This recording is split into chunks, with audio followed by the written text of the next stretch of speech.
எண்ணிய முடிதல் வேண்டும், நல்லவே எண்ணல் வேண்டும், திண்ணிய நெஞ்சம் வேண்டும், தெளிந்த நல்ல அறிவு வேண்டும், பண்ணிய பாவம் எல்லாம் பரிதி முன் பணியே போல நன்னிய முன் இங்கே நசித்திடல் வேண்டும் அண்ணாய். வாழ்க பாரதி, வளர்க பாரதி. ஒரு மிகச்சிறந்த நன்னாளிலே மிகச்சிறந்த நிகழ்வு ஒன்று நடக்கிறது எனும்போது அதில் கலந்து கொள்ளாமல் இருந்துவிடக் கூடாது என்கிற காரணத்தால், அழுத்தத்தால் அல்ல, விருப்பத்தால் நான் ஓடி வந்தேன் என்பதுதான். இது ஒரு வரலாற்று நிகழ்வாக போற்றப்படக்கூடும் என்பதால் நான் ஏன் இப்படி தொடங்குகிறேன் என்று நீங்கள் ஆச்சரியப்படலாம். மேடை நாகரிகத்தையும் மீறி நான் இதை கூறுவதற்கு ஒரு காரணம் இருக்கிறது.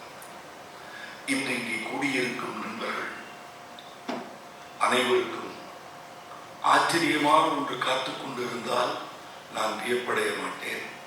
நான் இங்கே வந்ததற்கு அதுவும் கூட ஒரு காரணம். இந்த மொழிபெயர்ப்பால்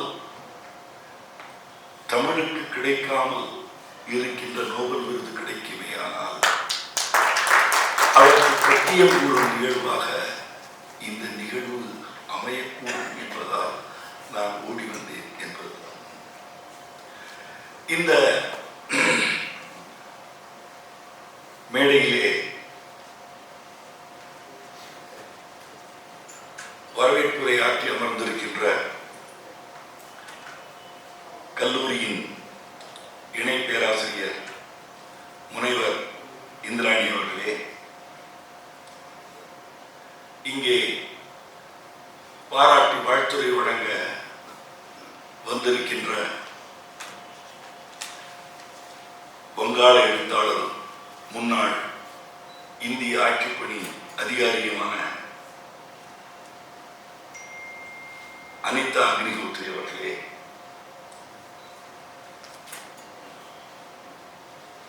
எழுத்தின்பால் ஈர்க்கப்பட்டு அது குறித்து பேசுவதற்கு வந்திருக்கின்ற கீதா ராமசாமி அவர்களே, ஒரு அருமையான மொழிபெயர்ப்பால் அனைவரையும் கவர்ந்தெடுத்து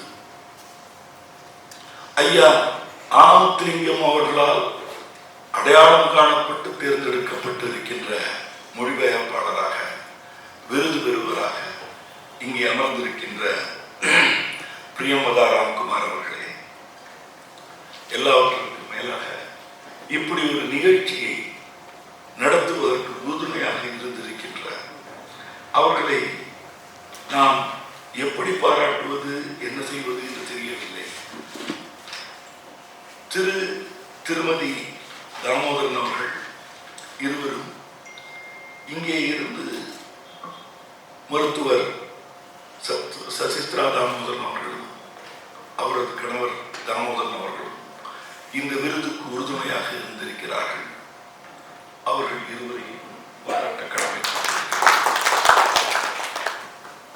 அண்ணாச்சி வேலாயுதம் அவர்கள் விஜயா வாசகர் வட்டத்தின் மூலம் தமிழ் எழுத்தாளர்களுக்கெல்லாம் ஊக்கமும் ஆக்கமும் வழங்குகின்ற ஒரு மிகப்பெரிய ஊன்றுகோலாக, உதவிக்கரமாக, அரவணைக்கும் ஆதரவாக இருக்கின்ற பெருந்தகை. அவரை எப்படி பாராட்டினாலும் தகும். வேலாயுதம் அண்ணாச்சி அவர்களே, இந்த நிகழ்ச்சியை ஒருங்கிணைப்பதற்காக சென்னையிலிருந்து வந்திருக்கின்ற கவிஞர் ரவி சுப்பிரமணியம் அவர்களே, மாமன்றத்திலே வீற்றிருக்கின்ற இன்றைய தமிழ் எழுத்துலகத்தின் ஆகச்சிறந்த எழுத்தாளர்களான திரு ஜெயமோகன், திரு நாஞ்சில் நாடன் அவர்களே, தமிழ் ஒலிக்கும் இடங்களில் எல்லாம் நான் தவறாமல் பார்க்கும் முகமான மரபின் மைந்தன் முத்தையா அவர்களே, அனைவருக்கும் நாம் தமிழர்கள் யாருக்காவது கடமைப்பட்டிருப்போமே, ஆனால் நிச்சயமாக ஒரு பண்டாரநாயகாவுக்கும் ஜெயவர்தனாவுக்கும் பிரேமதாசாவுக்கும் ராஜபக்ஷேக்கும் கடமைப்பட்டிருக்கிறோம் என்று நான் அடிக்கடி கூறுவது. அவர்கள் இல்லாமல் போனால் ஈழத்தமிழர்கள் உலகின் எல்லா நாடுகளிலும் பரவி இருக்க மாட்டார்கள். அவர்கள் பரவாமல் இருந்திருந்தால் உலகமெல்லாம் தமிழ் ஒலித்திருக்குமா என்பது சந்தேகம்தான். வேலை வாய்ப்புக்காக இடம்பெயர்பவர்கள் என்பது வேறு, வேறு வழி இல்லாமல் புலம்பெயர்பவர்கள் என்பது வேறு. இடம்பெயர்பவர்கள் தங்கள் வசதிக்காக, வாழ்க்கை வசதிக்காக செல்பவர்கள்.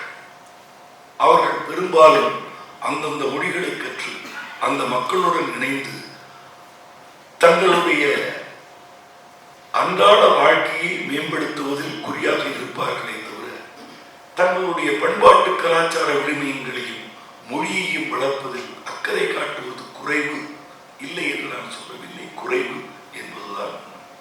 ஆனால் புலம்பெயர்ந்தவர்களின் நிலைமை அப்படி அல்ல. விரட்டி அடிக்கப்பட்டு இன்னொரு இடத்திற்கு செல்லும் போது அவர்கள் மனதில் இருக்கின்ற உள்ள குமரல் எல்லாம் எங்களுடைய பண்பாடு, எங்களுடைய மொழி, எங்களுடைய கலாச்சாரம் இவை காப்பாற்றப்பட வேண்டும் என்கின்ற ஆதங்கம் மேலும் இருக்கு.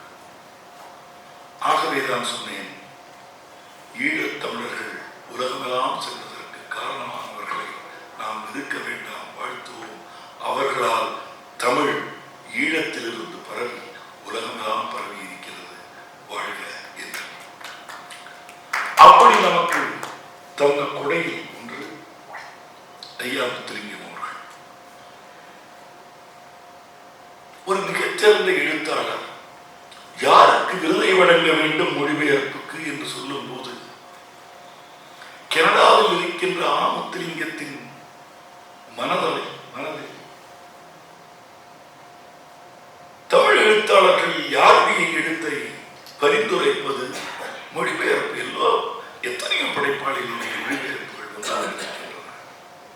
அது நல்ல மொழிபெயர்ப்பாக இருக்க வேண்டும், நல்ல படைப்பாக இருக்க வேண்டும், படைப்பாளியின் உன்னதமானவராக இருக்க வேண்டும். அவருடைய மனதில் எழுத்தாளர் ஜெயமோகன் அவர்கள் மேலோங்கி நின்றிருக்கிறார் என்று சொன்னால் எத்தகைய எழுத்தாளராக, எத்தகைய மனிதராக எழுத்தாளர் ஆ முத்துலிங்கம் இருக்கிறார் என்பதை அப்படிப்பட்ட எழுத்தாளர்களுடைய மனதிலே மேலோங்கி நிற்கிறார் ஜெயமோகன் என்று சொல்லும் போது அவரையும் வியந்து பார்க்க. இப்படிப்பட்ட ஒரு மிகச்சிறந்த ஒரு பண்பாளர்கள் இருவர், அவர்கள் இருவரையும் இணைக்கும் பாலமாக பிரியம்பதா அவர்கள் இருந்திருக்கிறார். அவருடைய மொழிபெயர்ப்பு மொழி அது சாதாரணமானதல்ல, மொழிபெயர்ப்பு அதைவிட கடினம். நான் தமிழ், மலையாளம், ஆங்கிலம் மூன்றும் தெரிந்தவன். சாதி வாரியங்களில் உதவி ஆசிரியராக இருக்கும் போது மலையாளத்தில் வந்த சில நாவல்களை தமிழில் மொழிபெயர்த்திருக்கிறேன். அதற்கு பிறகு 1987 நியூஸ் கிரைம் என்கின்ற செய்தி நிறுவனத்தை நான் தொடங்கி 18 ஆண்டுகள் நடத்தினேன். அந்த 18 ஆண்டுகளும் நான் தமிழ் எழுதவே. அதற்கு பிறகு 15 ஆண்டுகளுக்கு மேலாக தினமணியின் ஆசிரியராக இருக்கிறேன். இந்த 15 ஆண்டுகளில் நான் ஆங்கிலம் எழுதவில்லை. ஏன் எழுதவில்லை என்றால் எழுத பிடிக்கவில்லை, அதற்கான தேவை வரவில்லை. தேவை வந்தாலும் எனக்கு இதில் ஆசை இல்லை. இத்தனையும் ஆனாலும் கூட மொழிபெயர்ப்பு என்று வரும்போது திறம்பட என்னால் கையாள முடியுமா என்றால் சந்தேகம்தான். இன்னும் சொல்ல போனால் குடியரசு முன்னாள் தலைவர் பிரணாப் முகர்ஜி அவர்களுடன் சற்று நெருக்கமாகவே நான் இருந்தேன் என்று கூற வேண்டும். அவர் தன்னுடைய வாழ்க்கை வரலாற்று நூல்களை என்னிடம் தமிழில் மொழியாக்கம் செய்யும்படி கேட்டுக்கொண்டார். என்னை சந்திக்கும் போதெல்லாம் சொல்வார், நான் இருக்கும் போதாவது, நான் ஜனாதிபதியாக இருக்கும் போது முடித்து விடுவாயா என்று கேட்டார். நான் இருக்கும் போதாவது இதுவரை நடக்கவில்லை. இப்போது டாக்டர் சுதா சேஷையன் அவர்களும் நானுமாக அதை மொழிபெயர்த்து கொண்டிருக்கிறோம். ஏனென்றால் என்னால் முழுமையாக அதில் ஈடுபட முடியவில்லை என்பதுதான் உண்மை. மொழிபெயர்ப்பு அவ்வளவு எளிதானதல்ல. அதுவும் ஜெயமோகன் போன்ற ஒரு எழுத்தாளருடைய எழுத்தை மொழிபெயர்ப்பது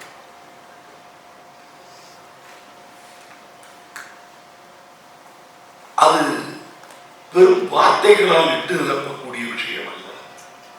உணர்வுகளை வெளிக்கொணர வேண்டிய ஒரு கட்டாயம் அங்கே இருக்கிறது. முழுவதுமாக அதை உள்வாங்கி அதை இன்னொரு மொழியில் கொண்டு வரும்போது அந்த மொழியில் ஆழமை வேண்டும். Vocabulary in another language is very, very difficult. Your vocabulary in mother tongue itself is limited. நம்முடைய சொந்த மொழியில் கூட நம்மிடம் இருக்கும் வார்த்தைகளுடைய எண்ணிக்கை குறைவு என்று சொல்லும்போது அந்நிய மொழியில் அதில் மொழிபெயர்ப்புக்கு இறங்கும் போது அந்த மொழியில் எந்த அளவுக்கு நமக்கு வார்த்தை செறிவு இருந்தால் அதில் இறங்க முடியும். இதை உண்மையாக நான் அனுபவித்து அதை சில வேளைகளில் முடியாது என்று உடன் நினைப்போம். ஆகவே இப்படி ஒரு முயற்சியில் இறங்குவது மட்டுமல்ல, ஒரு மிகச்சிறந்த கனடாவில் வாழும் மிகச்சிறந்த தமிழ் எழுத்தாளராக அறியப்படும் முத்துலிங்கம் அவர்களால் பாராட்டப்பட்டு போற்றப்படுகின்ற மொழிபெயர்ப்பாக அது இருக்கிறது என்று சொன்னால் அதற்காக பிரியம்பதா அவர்களுடைய ஆங்கிலத்துக்கும் தலைவணங்குகிறேன், அவருடைய தமிழுக்கும்.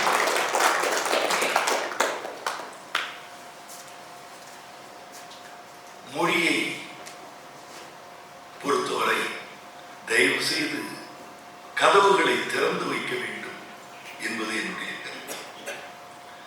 நமக்குள்ளே பழம்பெருமைகளை பேசிக் கொண்டிருக்கிறோமே தவிர நம்மை பற்றி மற்றவர்கள் தெரிந்து கொள்ள வேண்டும் என்கின்ற, மற்றவர்களால் பாராட்டப்பட வேண்டும் என்கின்ற ஆவல் நமக்கு இல்லாமல் நமது மூளை மெடுங்கடிக்கப்பட்டு விட்டு ஒரு சூழல் தான் தமிழகத்தில் காணப்படுகிறது. இது இப்போதல்ல, இந்த கனவை மகாகவி பாரதியை கண்டார். அதனால்தான் உலகமெல்லாம் தமிழோசை பரவ வேண்டும் என்று சொன்னார். பிற நாட்டு நல்லறிஞர் சாத்திரங்கள் தமிழ் மொழியில் பெயர்த்தல் வேண்டும் என்று சொன்னால் தமிழன் பிற மொழிகளை எல்லாம் படித்திருக்க வேண்டும் என்று சொன்னார். பிற மொழிகளை படிக்காமல் பிற நாட்டு நல்லறிஞர் சாத்திரங்களை தமிழில் பெயர்த்தல் என்பது இயலாது. பாரதி கண்ட கனவு பிற நாட்டு நல்லறிஞர் சாத்திரங்கள் தமிழில், அது எப்படி வரும்? அந்த மொழிகளை படித்திருந்தால் வரும். அது ஏன் வர வேண்டும் என்று சொன்னால் அப்போதுதான் தமிழ்நாட்டு நல்லறிஞர் சாத்திரங்கள் பிற மொழியில் பெயர்த்தல் என்பது சாத்தியமாகும் என்பதை கூட பாரதி கனவு கண்டால் வைக்கவோ அப்படித்தான் நான் நினைக்கிறேன். பெரும்பாலும் நீங்கள் பார்த்தீர்களேனால் நாம் எதில் பின்தங்கி இருக்கிறோம் என்று சொன்னால் அதில் தான் பின்தங்கி இருக்கிறோம். நான் இது அரசியலுக்காக நான் பேசவில்லை, மனம் திறந்து சொல்கிறேன். நண்பர் தருண் விஜய் அவர்கள் திருக்குறளை எடுத்துக்கொண்டு திருக்குறள் திருக்குறள் என்று சொன்னபோது அதற்கு மிக அதிகமான ஊக்கம் கொடுத்தவன் நான். ஏன் என்று சொன்னால், நான் போய் மற்றவர்களிடம் குறளை பற்றி சொன்னால் அது தற்பெருமையாக இருக்குமே தவிர அதை ஏற்றுக்கொள்ள மாட்டார்கள். ஆனால் வடபுலத்தைச் சேர்ந்த ஒருவர் திருக்குறளை பற்றி பேசும்போது அதன் மகிமை கூடுகிறது. நிமிர்ந்து பார்க்கிறார்கள், கேட்கிறார்கள், அது என்ன என்று அவர்கள் யோசிக்கிறார்கள், படிக்க வேண்டும் என்று நினைக்கிறார்கள். ராணுவ வீரர்களிடம் பாரதியின் கவிதையை பிரதமர் நரேந்திர மோடி பேசிய ஒரு காணொலி காட்சி யூடியூபில் வந்தது. நமது தேவை அதுதான். தேவை நமக்குள்ளே படங்கதைகள் பேசுவதல்ல, நம்மை கொண்டு போய் சேர்ப்பது. அதில் தான் நாம் தோற்றுவிட்டோம். பாரதி புலம்பினானே, எனக்கு ஏன் நோபல் பரிசு கிடைக்கவில்லை? ரவீந்திரநாத் தாகூரை அழைக்கிறேன் மதுரை விக்டோரியா ஹாலுக்கு, வாரும், நாம் போட்டியிடுவோம். உமது கவிதைகளை நீங்களும் சொல்லும், எனது கவிதைகளை நானும் சொல்கிறேன். இதில் என்ன கவிதை என்பதை இவர்கள் தீர்மானிக்கட்டும். என்னுடைய கவிதை தான் சிறந்த கவிதை என்றால் உங்களுடைய நோபல் விருதை அங்கே என்னிடம் தந்துவிட்டு போங்கள் என்று சொன்னார். பாரதியுடைய ஆதங்கம் என்ன ஆதங்கம் என்று சொன்னால், தன்னுடைய கவிதை தமிழகத்தை விட்டு வெளியே போகவில்லையே என்றார். எதில் ரவீந்திரநாத் தாகூர் ஜெயித்தார், வெற்றி பெற்றார் என்பதை நாம் சற்று யோசித்து பார்க்க வேண்டும். பிரெஞ்சு மொழியில் எழுதிய விக்டோர் ஹியூகோ நமக்கு தெரியும். ஓமர் காயம் படித்துக் கொண்டிருக்கிறோம். எப்படி படிக்கிறோம்? ஆங்கிலத்தில் படிக்கிறோம். பல்வேறு மொழிகளில் மொழிபெயர்க்கப்பட்டு படிக்கிறோம். தாகூருக்கு ஏன் நோபல் விருது கிடைத்தது? அவரது கீதாஞ்சலியை அவரே ஆங்கிலத்தில் மொழிபெயர்த்தார். அந்த மொழிபெயர்த்ததை ஜெர்மனியிலும் இங்கிலாந்திலும் பிரான்சிலும் அவரே சென்றார். அங்கே நிகழ்ச்சிகள் நடத்தப்பட்டன. அவர்கள் படித்தார்கள். அவர்களுடைய மொழியில் படித்த போதுதான் தெரிந்தது வங்காளத்தில் எழுதிய ரவீந்திரநாத் தாகூருடைய அந்த கீதாஞ்சலியின் மகிமை என்ன, மேன்மை என்னவென்று. நாம் அதை செய்து தவறிவிட்டோம். பாரதியை பெயர்க்கவில்லை, வள்ளுவரை பெயர்க்கவில்லை, புறநானூரையும் மகநானூரையும் பெயர்க்கவில்லை. இவை எல்லாம் எப்போது வருகின்றன? பாவேசுரிய கம்பராமாயணத்தை மொழிபெயர்ப்பதில் இறங்கினார். ஜியு போப் ஆங்கிலத்தில் திருக்குறளை மொழிபெயர்த்தார். எல்லாம் எங்கே நிகழ்ந்தன? மொழிபெயர்த்து நம்மிடம் வந்தால் நாம் பெருமை பேசிக்கொண்டோம். அந்த மொழிபெயர்ப்புகள் வெளிநாட்டு பல்கலைக்கழகங்களிலோ அல்லது வெளிநாட்டு மக்கள் மத்தியிலோ சென்றடையவில்லை. இப்போது அப்படிப்பட்ட ஒரு அற்புதமான முயற்சியில் இறங்கி இருக்கிறது விஜயா வாசகர் வட்டத்தின் மூலமாக. தமிழகத்தின் அற்புதமான எழுத்தாளர்களான நாஞ்சில் நாடரையும் ஜெயமோகனையும் தமிழ்நாட்டுக்கு வெளியே நாம் கொண்டு செல்ல வேண்டும். எப்படி கொண்டு செல்ல முடியும்? அந்த மொழிகளை படித்து செல்ல வேண்டும். அந்த மொழிகளை அந்த மொழிக்காரர்களால் தமிழை படித்து மொழிபெயர்ப்பதை விட தமிழர்கள் அந்த மொழியை படித்து மொழிபெயர்க்கும் போதுதான் அதன் மேன்மை அதிகரித்தது. ஒரு ஆங்கிலேயர் ஒருவர் ஜெயமோகனுடைய இந்த நாவலை, அது அறமானாலும் வெள்ளையானையானாலும் மொழிபெயர்த்தாரையானால், தமிழ் படித்து மொழிபெயர்த்தாரையானால், அந்த மொழிபெயர்ப்பு அவ்வளவு நல்ல மொழிபெயர்ப்பாக இருப்பதற்கான சாத்தியமே இல்லை.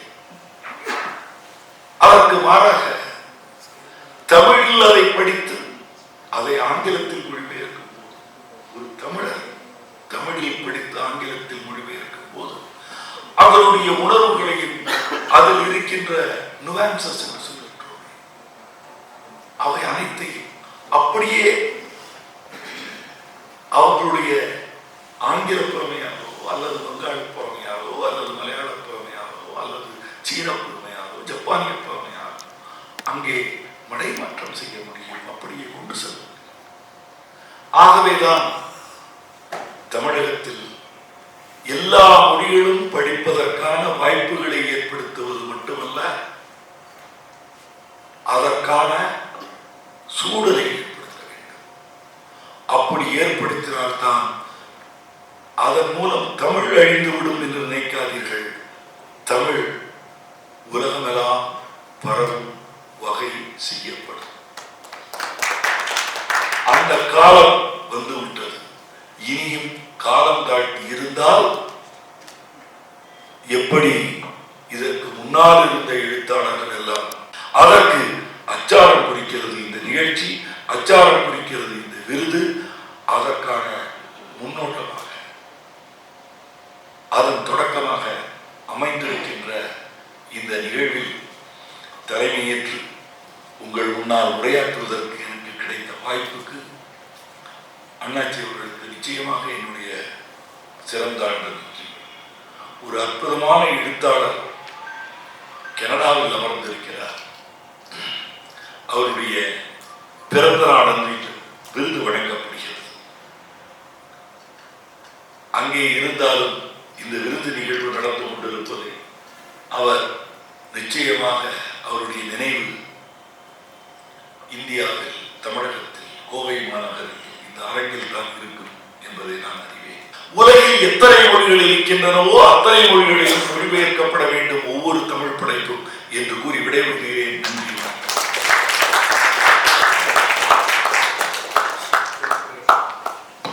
அருகில் உள்ள ஆசிரியர்களுக்கும் நண்பர்களுக்கும் வணக்கம். இங்கு வருகை தந்திருக்கும் சிறப்பு விருந்தினரை கருதி என்று ஆங்கிலத்திலே பேசலாம் என்று நினைக்கிறேன். To the esteemed guests, the senior writers and friends present here, vanakkam. I consider it a great honor and a blessing to be receiving this award instituted in the name of a true stalwart of Tamil literature. I think it's very fitting that a translation award has been named after Muttulingam. As anyone who's read him here would know, he has the ability to write about any human experience in any part of this world with great authenticity. And I think he's one of the most global souls that Tamil literature has produced so far. But we owe him a debt of gratitude not only for his stories, but also the tireless effort that he puts into placing Tamil literature on a global stage. But as someone who also knows his zeal for translations, I take this award as a subtle order to keep working and keep translating. So I hear you, sir. My sincere thanks goes out to Velayudam Ayya and Dr. Sasithra Damodharan for instituting and sponsoring this award. Vijaya Vasagar vattam, of course, over the last almost a decade, I think, has been recognizing writers and also people in the trade. But this year is especially special because they've instituted 2 awards for translations, both into Tamil and out of Tamil. I take great pride in following after veteran translators M.A. Sushila and K. Nalathambi, who received the K.S. Subramaniam Translation Award in 2022. I recently read a Tamil Wiki entry on Saraswati Ramnath. She's an inspirational woman who translated between Hindi and Tamil. In fact, amongst other works, I think she translated Srila Shukla's Rag Darbari long before it came into English. And I saw that the editor of Dinamani Kadar was one of the people who was her early backers. So I see Mr. Vaidyanathan's presence here today as a continuation of that tradition. I miss meeting Anita Agnihotri when she came to the city a few years back for the Vishnupuram Awards. But I'm very glad to have had the opportunity to meet you again, ma'am. As someone who straddles corporate life and now literature, I take great inspiration from the work that you've put out alongside what must have been a very highly demanding job. When the organizers gave me the option of inviting one of the speakers today, the name that immediately came to my mind was Geeta Ramaswamy's. I had just finished reading her book, the memoir Lands, Guns, Caste, Woman, and I felt that her brand of idealism was very, very reminiscent of the protagonists and stories of the truth. If you haven't read the book yet, I'd highly recommend that you pick a copy on the way out. Thank you so much for accepting my invite and being here. I must say that this setting actually feels a bit strange to me because it is usually Jeyamohan who will be up here on stage and I down in the audience. But I guess there's a first time for everything. When I wrote to him way back in 2017, I think I really didn't imagine any of this. Till today, I wonder how he got the confidence to give the rights to translate ARAM to an absolute rookie. But I'm very, very glad that he did, because through translating this book, I think I have really found my creative purpose, and perhaps avoided a midlife crisis as well. So thank you, Jay, for providing me a window to myself. Whenever I slacken, I take inspiration from Jay's tenacity of purpose, from the many pictures that we see of him sitting in the sidebirds of trains and typing away, of the stories we hear about how many keyboards he's burned through. And I really have no qualms in saying that to me, he's more than an author that I have translated. His words and both his works as well as his work ethic have really shaped my life in the last 10 years. He's undoubtedly a mentor. In the days up to this event, I was reflecting upon why this book has been received with so much love and excitement. Translations from Tamil to English, it's really not new. So I found myself asking why. And of course, I'd like to believe that my translation was great. I mean, which translator would not? But I think the real reason is the fact that Jeyamohan has been translated into English for the first time and published for the first time in a significant way. When you think about it, I would say it's a shame really that it's taken this long. I think it's been almost 35 years since he wrote his first novel, and it's really unimaginable that it has taken us all this time to put him out in English. Second to that, I think, is the fact that I chose ARAM. I was a few days back, I was at the book fair in Chennai, and to me it looked like it is still one of the best-selling short story collections in Tamil. It's really a collection that captured the imagination of the Tamil readers. And the response I've seen to this book, it underscores the fact that what we choose to translate is as important as how we choose to translate. And here I must acknowledge Juggernaut Books, my publisher. I think they've really done a fabulous job of launching both the author and the book in English. But I also want to say here that I was not commissioned to translate this work. I really just picked this book because I think way back in 2012 when I read ARAM in Tamil, it left a very deep impression on me. And truth be told, it is what brought me back to Tamil literature after a long hiatus of reading only in English. And I would say that it's actually the book that made me a translator. So, if translating Jay was a challenge, I think publishing him in English was a challenge of a wholly different order, and one that I was much less prepared for. And here I must make a mention of my agent, literary agent Kanishka, without whom I don't think this book would have seen the light of day.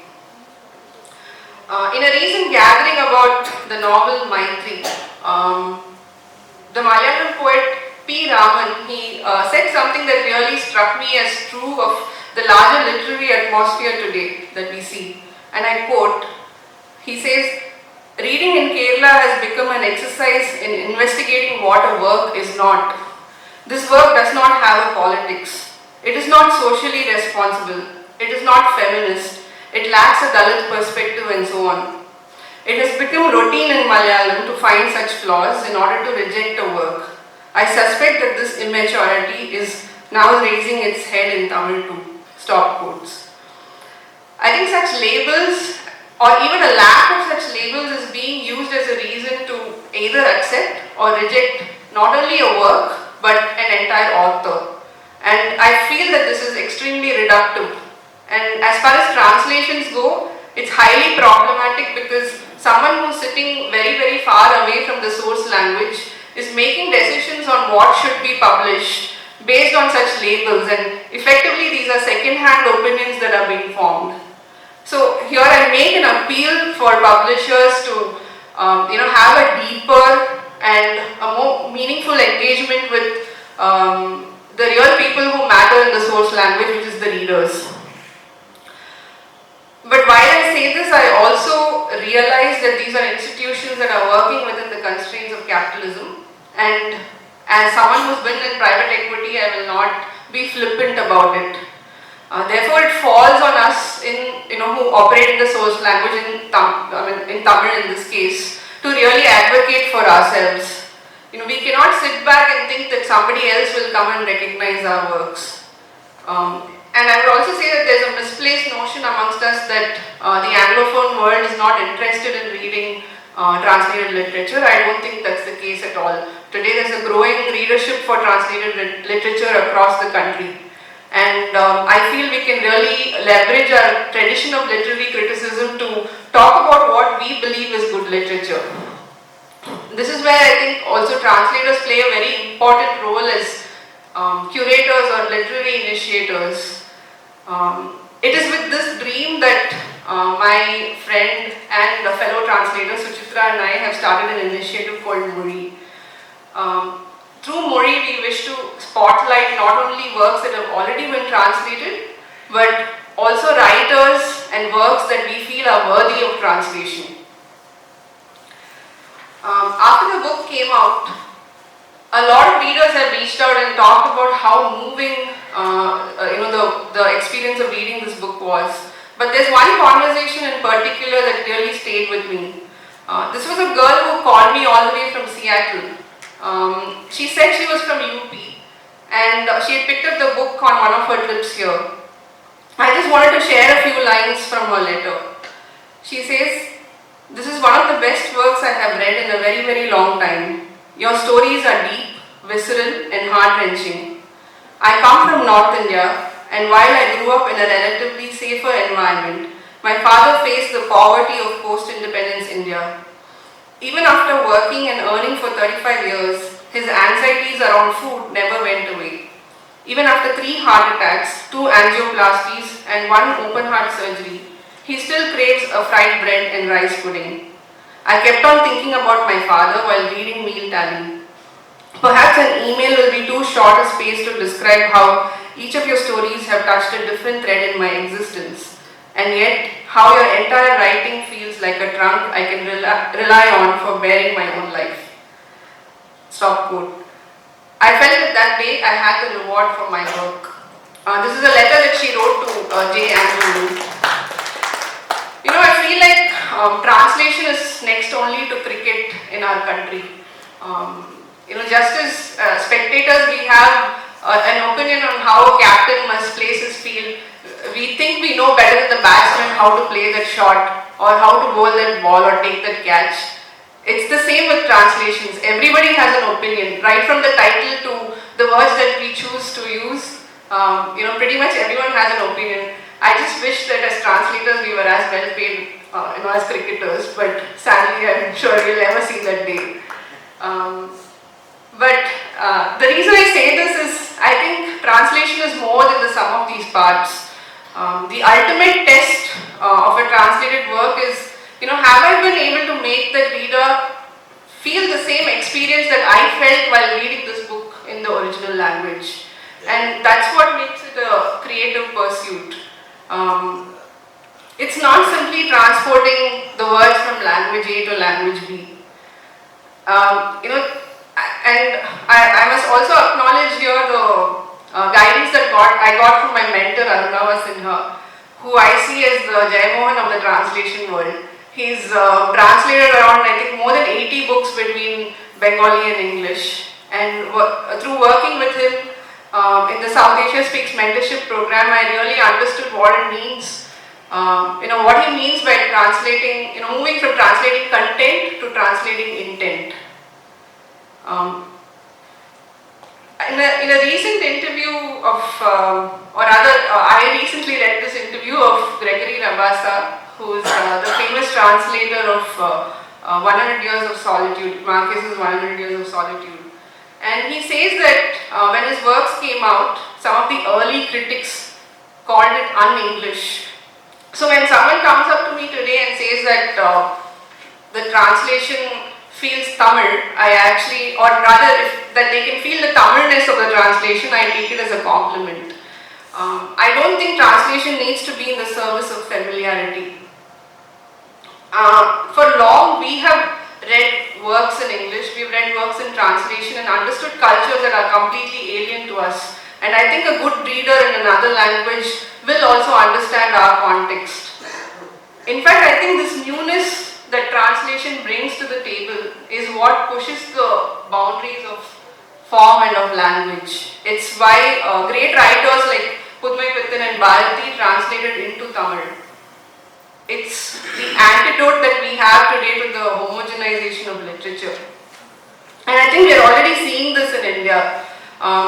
We're seeing original writing in English becoming more inventive, and I would argue that it is partly because of translated literature. 4 out of 5 editions of the JCB Awards have been won by translated works. And of course there's the Booker win of Tomb of Sand as well. But I think we still have a very long way to go in the dream of taking Tamil literature to the global stage. In a recent study that we did for Mori, we found that in the last 10 years, only 15 Tamil translations have been published in the US. And if you talk about literary fiction, this would probably be even less. So we are talking about hardly 1 or 2 books a year. 2 books a year is, probably on the higher side. And I don't think this is going to change unless we come together as a language collective. We need a systematic, sustained, perhaps institutional effort to change this situation. And we can take inspiration from what's happened in Korean literature or Arabic literature here. We really need to groom translators. We need funding for translations to happen, and also organizations to build bridges between connoisseurs here and maybe editors outside the country. And awards like this, they can be a starting point for something, some such effort. On that note, I would like to thank Mr. Ravi Subramaniam and Austin Souther for all the effort that they've put into the event today. It will be remiss of me not to mention my friend and colleague Sasithra. She's been a real companion in what could have otherwise been a very lonely journey. And my husband, who's sitting here, Vijaya, he's probably half a translator himself from all the reviews that I've made him do of my work. To my parents and my colleagues, thank you for being here and for cheerleading. In conclusion, I'd just like to say that the translator, I think, is the perfect imposter. She exists in 2 worlds without belonging to either and being a medium of exchange between the 2. For the first time in my life, I'm glad to be an imposter. Thank you. வழக்கத்திற்கு மாறாக சீக்கிரமாக முடிக்கிற கூட்டம் இதுதான் விஜயா வாசகர்களுடைய கூட்டம். எப்போ மணிக்கணக்காக எழுதிட்டே இருக்கோம். நேரம் இருக்கு. ஏன்னா நன்றியை கொஞ்சம் தாராளமாக சொல்லலாம் அப்படின்னு நினைக்கிறேன். ஏன்னா இந்த விழா, இந்த விருது விழா என்ன விசேஷம் அப்படின்னா, எப்பவுமே விருது வழங்கப்படும் பொழுது அந்த புத்தகத்திற்கு நூலாசிரியர்களுக்கும் மேடையில் இருக்க சிறப்பு விருந்தினர்களுக்கு சம்பந்தம் இல்லாமல் இருக்கும். இது வித்தியாசமான விழா. விருதை வழங்கியவர் அறம் தமிழையும் ஆங்கிலம் படித்திருக்கிறார். வரவேற்புரையாற்றிய பேராசிரியர் இந்திரா நேரு 2 மொழி விளைவுபடுத்தியிருக்கிறார். புறவலர் அவர்களும் 2 மொழியும் படித்திருக்கிறார். இது ரொம்ப ஆச்சரியம். இருக்கக்கூடிய வந்திருக்க வாசகர் முழுக்க ஏறத்தாழ எல்லாருமே அறம் தமிழ் படிச்சிருக்கு. இதுதான் இந்த விழாவுக்கு ரொம்ப சிறப்பு. முதல்ல தினமணி வைத்தியநாய பற்றி சொல்லணும். தமிழில் திரைப்படமும் விளையாட்டுமே முக்கியத்துவமாக ஆகிப்போச்சு. இலக்கியத்துக்கும் புத்தகத்துக்கும் ஒன்றும் இல்லை. எல்லாம் உங்களுக்கு தெரியும், நான் சொல்ல வேண்டியதில்லை. ஆனால் நான் அப்படி சொல்கிறதில்லை. நாங்கள் தான் எவரெஸ்ட் சிகரத்தில் இருந்து டமார் அடிச்சுட்டு இருக்கிறோம். வாசக பரப்பு வளர்ந்துட்டு இருக்குன்னு சொல்லிட்டு இருக்கோம். அப்படியா சொன்னால் படிக்காமல் இருக்கணும் கொஞ்சம் இந்த பக்கம் வருவீங்க இல்லையா, அதனால அப்படி சொல்லிகிட்டே இருக்கோம். இந்த பங்களிப்புக்கு முக்கியம் தினமணி. இன்று ஏறத்தாழ கல்லூரிக்கு செல்லாத என்னை தயார் பண்ணது தினமணி நாளேடு. கோவையில் பவள விழா சம்பந்தம் ஆசிரியர் இருக்கும்போது நடந்தது. அதில் சிறப்பு விருந்தினராக என்னையும் சேர்த்திருந்தார். சத்யராஜ், மணிவண்ணன், விவாதி. அவங்க 2 பேரும் பிரபலங்கள். சரி, என்னையும் போட்டீங்க அப்படின்னு கேட்டோம். அவர் ஒரே ஒரு சொன்னார், நீங்கள் கொரோனா காலத்து வாசகர் இருக்குது எனக்கு தெரியும். ஒரு நாள் தினமணி இருந்த பொழுது நம்ம தயார் பண்ணது. ஒரு பல்கலைக்கழகம் செய்ய வேண்டிய வேலையை இந்த தினமணி நாளேடு செஞ்சிருக்கு. நம்ம மாதிரி பல பேர் உருவாக்கியிருக்கு. அந்த வகையில் இந்த விழாவுக்கு அவர் வர முடியாத சூழல், புதுச்சேரியிலேருந்து உடம்பு இல்லை, இது வந்து ஆகும் அப்படின்னு வந்திருக்காரு. அவர் அவருடைய வருகைக்கு ரொம்ப நன்றி. அப்புறம் முத்துலிங்க ஐயா இருக்கிறது இன்னைக்கு 86வது பிறந்தநாள் அவருக்கு. ஐயாவுக்கு 86வது பிறந்தநாள் இன்னைக்கு. கீரா விருது கடந்த ஆண்டு அவருக்கு வழங்கப்பட்ட பொழுது கீரா விருது தேர்வு கீரா விருது முத்துலிங்க ஐயாவுக்கு வழங்கப்பட்ட பொழுது முதல்ல அவருடைய சில கதைகள் படிச்சிருக்கேன் பத்திரிகையில். இந்த விருது வழங்கிய பிறகு அந்த அவருடைய முழு தொகுப்பு 2 தொகுதியாக வந்திருக்கு. சிறுகதை கட்டுரை வந்திருக்கு. அது முழுக்க படித்த பிறகு இந்த கீரா விருது இவருக்கு பத்தாது அப்படின்னு நினச்சி நாஞ்சில் கூட கலந்தேன். இந்த ஒவ்வொரு விருதுக்கும் ஒரு விதை உருவாகும்ல, அது நாஞ்சில் கூட கலந்தும்போது முத்துலிங்கம் பேருக்கு உருவாச்சு. சரி, அதை சாத்தியமாக்குறத உருவாச்சு. வெறுங்கையில் எப்படி நான் மனம் போடுறது? சரி, இதை நினைச்சதுமே அதை செயல்படுத்துறதுக்கு ஐயா கேட்குற முத்துலிங்கா ஒத்துக்க மாட்டார். அது கேட்டு சம்மதம் ஆனது ரவி சுப்பிரமணியன். இந்த நேரத்தில் நாஞ்சில் ரவி சுப்பிரமணியன் சரி ஐயாட்ட அனுமதி வாங்கிட்டாங்க. இப்போ புரோகிராமர் யார்? எல்லா புரோகிராமரும் வந்திருக்காங்க. ரொம்ப சிறப்புன்னு இந்த புரோகிராமர் பூராமே எங்களுக்கு வாசகர்கள் தான். நாங்கள் தரக்கூடிய 9 விருதுகளுடைய புரோகிராமர் டி.கே. சந்திரன் சென்னை சிறுத்து வந்திருக்காரு. இந்த 9 விருதாளர்களுமே வாசகர்கள் தான். அப்போ தாமோதரன் சசித்ராவன்ட்ட ஒரு யோசனை தான், சும்மா வீட்டுக்கு போயிருந்தா இப்படி யோசிக்கிறேன்னு தான் சொன்னேன். அவங்க ஒன்றுமே சொல்லலை. உடனே அவங்களுக்கு 2 பேர்த்துக்கும் இந்த மனசு உருவாங்கிறது 2வது விஷயம். இந்த மனசு, இந்த அன்பு, விருதுகளுடைய மகத்துவம் கூடுவதற்கு இதெல்லாம் ஒரு காரணம். அவர்களுக்கும் என்னுடைய மனமார்ந்த நன்றி. அப்புறம் ஐயாட்ட சொன்னோம், நீங்களே தேர்ந்தெடுங்க அப்படின்னு சொல்லும்போது முத்துலிங்க பிரியவதா சொன்னாங்க. அந்த புத்தகத்தை ஆரம் சொன்னாங்க. உங்களுக்கு சின்ன விஷயம், அறம் நான் பல முறை படிச்சிருக்கேன். அறம் நிறைய வித்துருக்கேன், எனக்கு தெரியும். அறம் மொழிபெயர்ப்பு பிரியவதா சொன்னாங்க. அப்போ ஆங்கிலம் நான் படிக்கிற, தமிழ் தான் படிச்சிருக்கேன், ஆங்கிலம் நமக்கு தெரியாது. அப்போ சொன்ன பிறகு நான் சரி அறம் மொழிபெயர்த்து அவரை உள்வாங்கிறதுக்கு ஒரு ஆள் இருக்கா அப்படின்னு பார்த்தா அது ஒரு 45-50 வயசாக இருக்கும் அப்படின்னு சொல்லி அப்புறம் போய்பண்ண பார்த்தா அது பிரியவதா ஒரு மாதிரி மாதிரி இருக்கணும். ரொம்ப சந்தோஷம் இந்த விருது சேர்ந்ததுக்கு. உங்களுக்கும் பெற்றுக்கொண்டது ரொம்ப நன்றி. அப்புறம் அவங்க கீதாராமசாமி எங்கள் வட்டத்தில், இடதுசாரி வட்டத்தில் அவங்க ரொம்ப ரொம்ப கொண்டாடுறாங்க தான். அவங்களுக்கு தெரியும், நம்ம ஆங்கிலம் படித்ததில்லை. இருந்தாலும் அவங்க எவ்வளோ பயணம் எங்கேருந்து வந்திருக்காங்க, எவ்வளோ தூரத்துக்கு திட்டமிட்டு, அவங்களுக்கும் எங்களுடைய மனமார்ந்த நன்றி. அனிதாரணி வக்கீல் அவங்க ஒரு ரொம்ப ஆச்சரியமான விஷயம். யாரும் நம்ம இதுக்கு கூப்பிட்டா கூட டிக்கெட்லாம் போடுங்க, அது போடுங்க, இது போடுங்க. அவங்க என்ன சொல்கிறாங்க, நீங்கள்லாம் கூட என்னுடைய சொந்த காசு தான் வருவேன். எப்படா எவ்வளோ அன்பு வச்சுருக்காங்க பெரியவங்க மேலே. அவங்க அவ்வளோ அன்பு, இலக்கியத்து மேலே அன்பு, செலவு பண்ணக்கூடாது, விமானம் எல்லாமே நான் தான், விடுதி கூட நான் தான் கொடுப்பேன் அப்படிங்கிறாங்க. இது எங்கே சாத்தியமா? அது வங்கத்திலையும் என்ன புத்தகத்தின் நேரமே எழுத்தின் நேரமே வங்கத்துக்கும் கேரளத்தில் சொல்கிறதுக்கு நம்ம ஒன்றும் கூச்சப்பட வேண்டியதில்லை. சும்மா நம்ம எங்கும் தமிழ் எழுதும் தமிழ் அப்படின்னு சொல்லிகிட்டே இருந்தால் தமிழ் தமிழ் சொல்லிட்டு இருக்கக்கூடாது. செயல்படுத்துறது எங்க 2 மொழியும் அவங்களுக்கு நன்றி. அவங்க பேராசிரியர் பொறுப்பு முதல்வராக இருந்தாங்க இந்திராணி மேடம். அவங்க கல்லூரிக்கு ஜெயமோகன் போய் பேசியிருக்காரு. அவங்க கல்லூரிக்கு அங்கே மாணவிகள்லாம் அவங்க பெரிய ரசிகர் பட்டார். அவங்களுக்கு அவங்களுக்கு வரவேற்புரை ஆங்கிலத்தில் சொல்லணும்னு சொல்லி முத்துலிங்க விருப்பப்பட்டார். ஏன்னா உலகமுறை பார்க்குறாங்க. ஆகவே வரவேற்புரை இந்த ஆங்கிலத்தில் சொல்லக்கூடிய உடனே அவங்க கிட்ட அவங்க 2 புத்தகம் படிச்சிருந்தாங்க. அவர்களுடைய மனமார்ந்த நன்றி தெரிவித்துக்கிறேன். அப்புறம் இந்த துறையில் ரெண்டு எனக்கு ரொம்ப பிடிச்ச எழுத்தாளர் படைப்பாளிகள்லாம் இருக்காங்க. ஜெயமோகன் தான், அது அவரை தவிர நாஞ்சிநாதன், சு வேணுகோபால், கோபாலகிருஷ்ணன் இவங்க எழுத்தெல்லாம் ரொம்ப அவர் ஆசையாக இருக்கு. சொல்லிட்டாரு வைத்தியநாதன் சொன்னார். கண்டிப்பாக இந்த நம்ம படைப்பாளிகள் எடுத்து எல்லாம் ஆங்கிலத்தில் முறையாக மொழிபெயர்க்கப்பட்டு உலகம்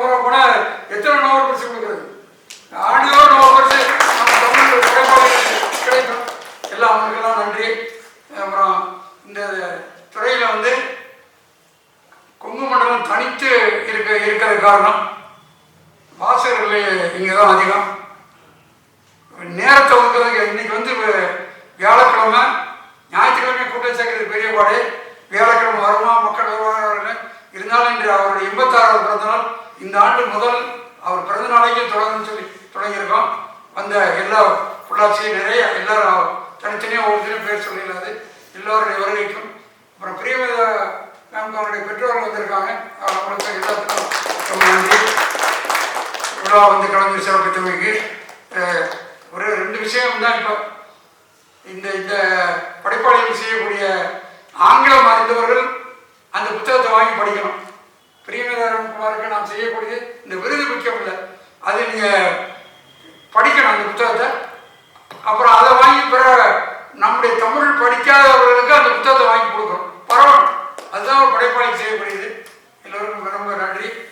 பத்திரிகைக்காரங்க, ஊடகத்துறை எல்லாருக்கும் நன்றி. என்னுடைய நன்றியையும் வணக்கத்தையும் தெரிவித்துக்கிறேன்.